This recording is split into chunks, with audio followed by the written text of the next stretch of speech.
Yo, Adam Saxon with Guy in a Cube, helping you master Power BI. And maybe you've been intimidated by Power BI, or maybe you're just getting started. In this video, I'm going to show you how you can create your first Power BI report. Let's go.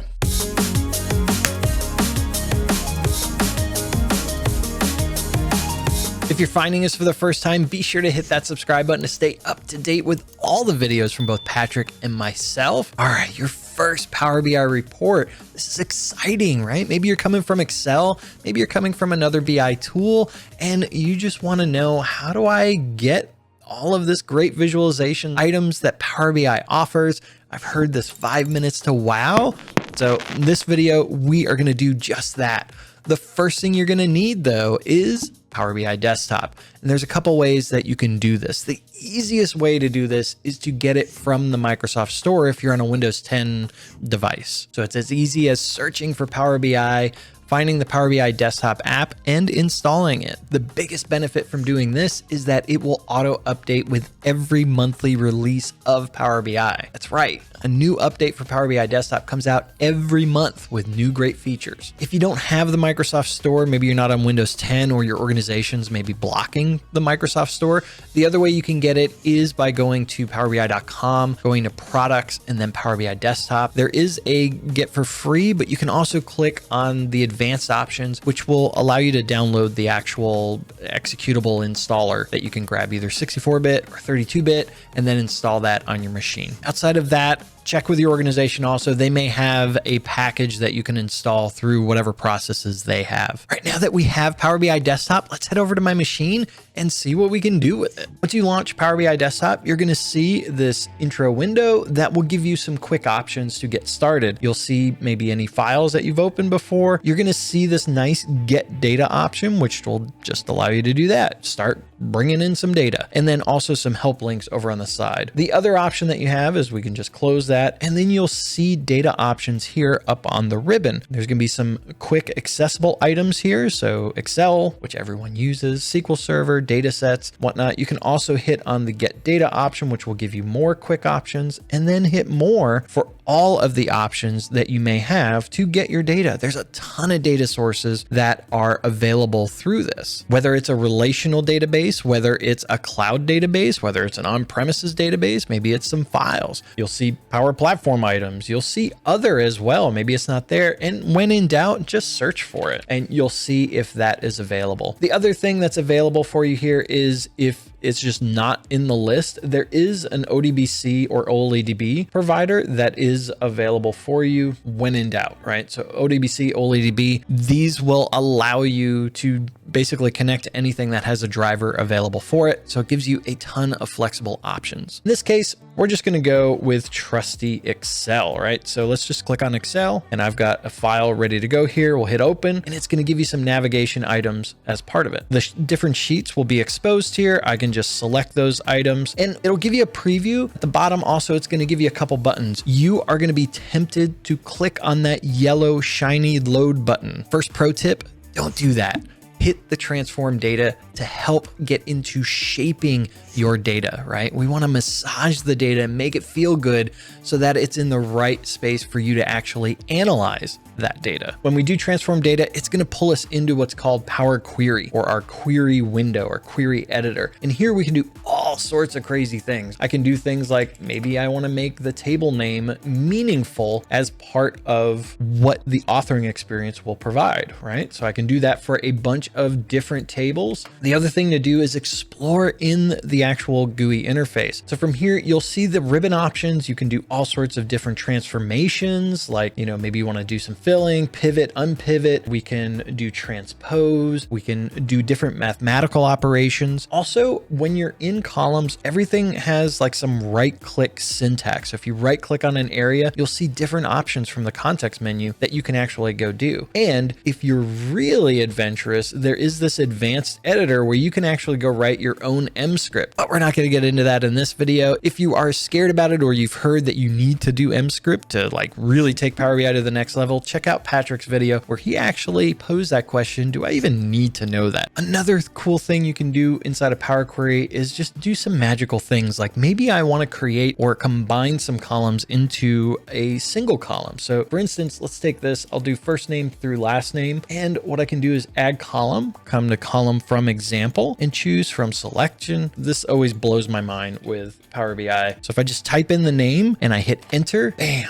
it just magically fills this out. Let me just rename that to full name, and then we'll hit OK. It creates that column. And then you may be sitting there going like, well, I got all these nulls for people that didn't have middle name. Well, it goes back to the right click that I mentioned before. You can just right click. We can say replace values, and I'm going to do null space and just replace it with nothing to clean that up and get us what we need. Once you're done shaping and massaging that data, what you're going to want to do is go to home and then hit close and apply. That is going to pull all that data into what's called the data model inside of Power BI. This is really the heart of Power BI. And this is why I said you want to start with transform data instead of hitting that load button, is that you can do things like removing columns or shaping those columns and cleaning up that data before you get it into that data model. The cleaner it is, the better it is. Once you've pulled that data into the data model, we can do some further cleanup here from a modeling perspective. Let's check that out. So with inside of Power BI, one thing you'll see here is a couple tabs over on the left. We can hit there to just kind of explore the data. We can actually see what this data actually is. And so we can see products, we can see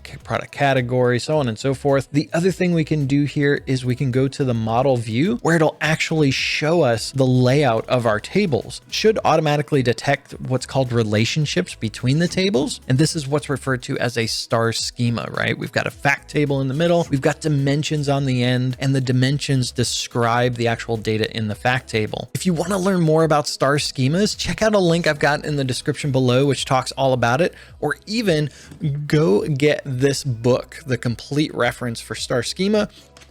It is a great thing to learn, and it is what helps Power BI be more performant and just amazing in what it does. So with inside of this model view, we can go in and we can do things like maybe we've got a bunch of key columns for the relationships that we just don't need, and we can hide that from an authoring experience. So we can just hide that on the properties page, and now those won't be available when we go back to our actual report design, right? So those keys are gone from there. So that's really nice. Another thing we can do is we can just add other items like descriptions for properties.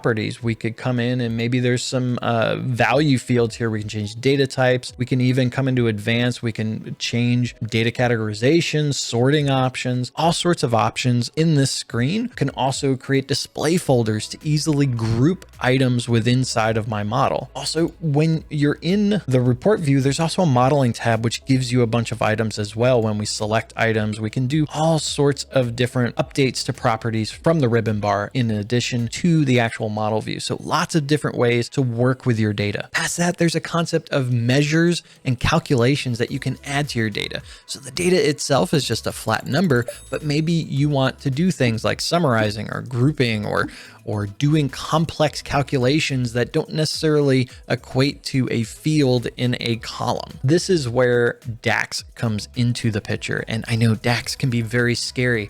If you're coming from Excel, it's similar to Excel formulas, but like taking it up a notch with what you can do. Creating a new measure is as easy as just right-clicking on a table and hitting new measure. You can also come up to the modeling tab and hit new measure from there as well. And so when we do that, we can just easily create the calculation that we want to do to create a complex expression. The benefit to adding measures is that it's not actually persisted in the data itself, right? This is something that's done at runtime. Like when you're interacting with visuals, it's executing that as a query to actually perform that calculation over the data. And it's really fast. Another option you can do from a modeling perspective, I mentioned categorization. So let's take a look at a field here in sales territory that's flag URL. Flag URL, if we actually look at the data of this, we'll see that it's an actual URL. Well, that doesn't make sense from an actual report perspective. So what we can do is we can select that column. Under data categorization, we can choose image URL. And then when we just drag that to the canvas, it's actually going to display the image instead of that URL. So think of categorization and summarization, things of those natures, as hints to Power BI as to what you want to use that field for. So they can just help make your data pop and make it easier when you're actually going to create those visuals in your report. And there's so much more to learn about modeling and DAX. And honestly, just from my experience, you're probably going to spend the most of your time getting that model and getting your DAX in the right spot to help bring your visualizations to life. And if you want to learn more about that, one book I definitely suggest is The Definitive Guide to DAX.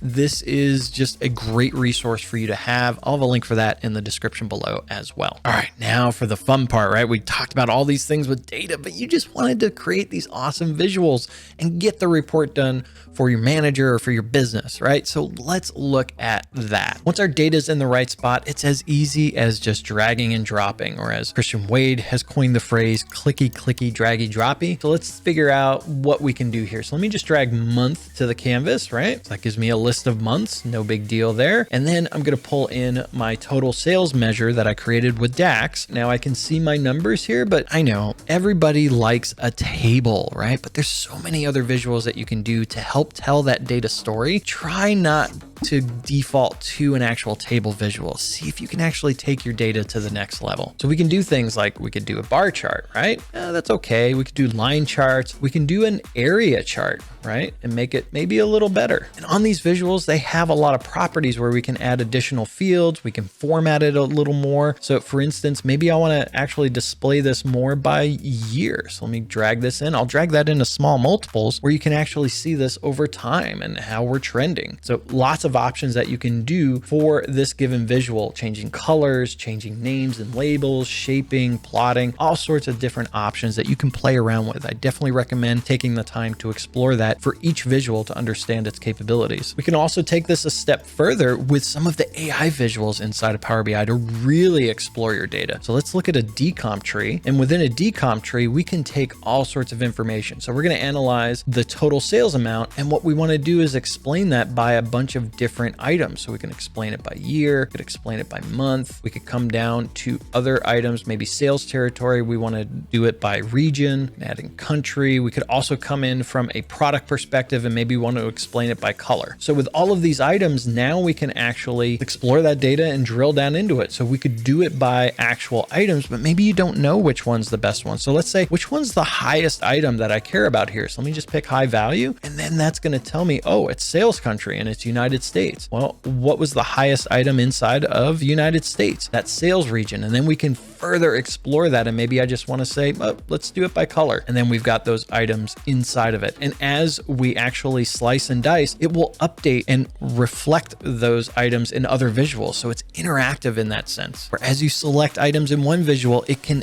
update and filter out other visuals to help tell that story inside of Power BI. It's very powerful. All right, so maybe these visuals just aren't doing it for you, right? You want to maybe take it to another level. And one thing we can do here is actually go up to more visuals and say from app source and pull in what's called a custom visual. And I'm just going to pull in the visual that everybody loves the most, and it's playing with fishes. Once that's in, we've included that visual into our report. And now we can bring in some items here. So I'm going to go, let's just pull subcategory as what we're going to define it as. And the size of the fish is just going to be the total sales. And then we can see who the big fish is and who the little fish is. Explore that visual a little bit and try a negative number. You'll thank me later. And if you're not even sure what data you want to go after, you could just double click on the canvas to interact with the Q&A visual and just ask questions of your data and then further modify it through properties and whatnot after the fact. So it can absolutely help you in your data journey. All right, so we've spent time visualizing. We've got everything modeled. We're ready to go. I'm done with this report, but it's just me looking at it. What do I do? We need to share it within the organization and share it to the folks that are making those business decisions. So once we're done visualizing that report, what we can do is just come up to publish after we've signed in to the Power BI service. And then there is a workspace in Power BI that we can upload that to. Maybe it's your My Workspace, although I don't recommend doing My Workspace on a production report. Put it in an actual app workspace. So I'm going to put it into my sales group, hit select, and that's going to publish it to the Power BI service where I can further do sharing and collaboration on this data. And we can just open that inside of the Power BI service. And now our Power BI report is available that we can share it out with that organization. Amazing, right? You can do this fairly quickly if you want, or you can take more time and really fine tune what it is you're trying to go after, and or just come back and iterate over that data over time. Maybe you got your first version of the report and then you're going to work on version 2 and take it from there. baby steps. If that got you excited about Power BI, be sure to check out our Power BI Blueprint course, which will take more time to dive in deeper into these different areas to help you level up your skills in Power BI. It's more of a structured course as opposed to individual videos on YouTube, and it can really help you out. All right, what do you think? I want to know in the comments below. If you're just starting your Power BI journey, what do you think? What has been your biggest success with Power BI? Let us know. If you like this video, be sure to hit that big thumbs up button, smash it if you so desire. If it's your first time here, hit that subscribe button. And as always, from both Patrick and myself, thank you so much for watching. Keep being awesome, and we'll see you in the next video.